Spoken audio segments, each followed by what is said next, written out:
সুপ্রিয় শিক্ষার্থীবৃন্দ, অভিভাবকবৃন্দ এবং শিক্ষক মণ্ডলী, আশা করছি সবাই ভালো রয়েছেন। তো গত 12ই জুন শিক্ষা প্রতিষ্ঠান ছুটি হয়েছে।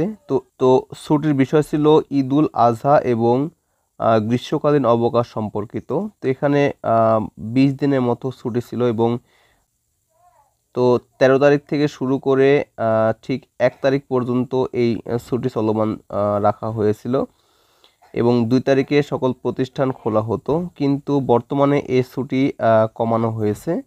তো এই সম্বলিত একটি নোটিশ প্রকাশ করা হয়েছে আজই। তো নোটিশটি প্রকাশ করেছে শিক্ষা মন্ত্রণালয়, মাধ্যমিক ও উচ্চ শিক্ষা বিভাগ।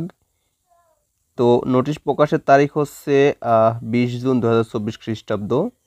প্রজ্ঞাপন অর্থাৎ যে প্রজ্ঞাপন প্রকাশ করেছে তা দেখে নেই।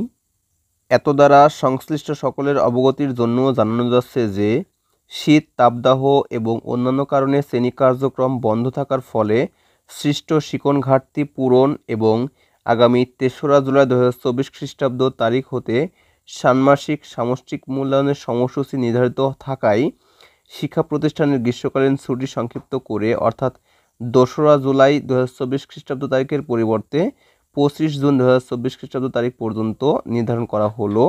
আগামী 26 জুন 2024 খ্রিস্টাব্দ তারিখ হতে যথারীতি শ্রেণী কার্যক্রম চলমান থাকবে। অর্থাৎ 1 জুলাই পর্যন্ত ছুটি থাকলেও তা কমিয়ে ঠিক 25 জুন পর্যন্ত করা হচ্ছে এবং আগামী ঠিক 26শে জুন প্রতিটি শিক্ষা প্রতিষ্ঠান খোলা হবে এবং শ্রেণী কার্যক্রম আগের মতো চলমান থাকবে। গত 25শে এপ্রিল 2024 খ্রিস্টাব্দ তারিখে এখানে একটি প্রজ্ঞাপন নাম্বার রয়েছে। তো এত নাম্বার প্রজ্ঞাপন মূলে সাপ্তাহিক শনিবার শ্রেণী কার্যক্রম ও পাঠদান পরিচালনা সংক্রান্ত সিদ্ধান্ত স্থগিত করা হলো এবং পূর্বের ন্যায় শনিবার সাপ্তাহিক ছুটি বহাল থাকবে।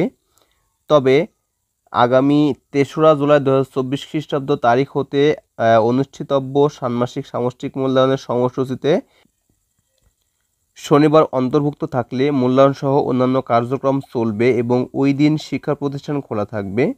অর্থাৎ ঠিক জুলাই মাস পর্যন্ত শনিবার শিক্ষা প্রতিষ্ঠান খোলা থাকবে এবং জুলাই মাসের পর থেকে ঠিক আগের মতো শনিবার শিক্ষা প্রতিষ্ঠান বন্ধ রাখা হবে, এই সিদ্ধান্ত নেওয়া হয়েছে। তো এই হচ্ছে নোটিশ বা প্রজ্ঞাপন। আশা করছি ভিডিওটি বুঝতে পেরেছেন। তো ভিডিওটি প্রথম থেকে শেষ পর্যন্ত দেখার জন্য অসংখ্য ধন্যবাদ। তো ভিডিওতে লাইক করবেন এবং এই চ্যানেলে নতুন দর্শক হয়ে থাকলে অবশ্যই চ্যানেলটিতে সাবস্ক্রাইব করে পাশে বেল আইকনে ক্লিক করে অল ট্যাপ করে রাখবেন। তো ভিডিওটি দেখার জন্য অসংখ্য ধন্যবাদ। Thank you.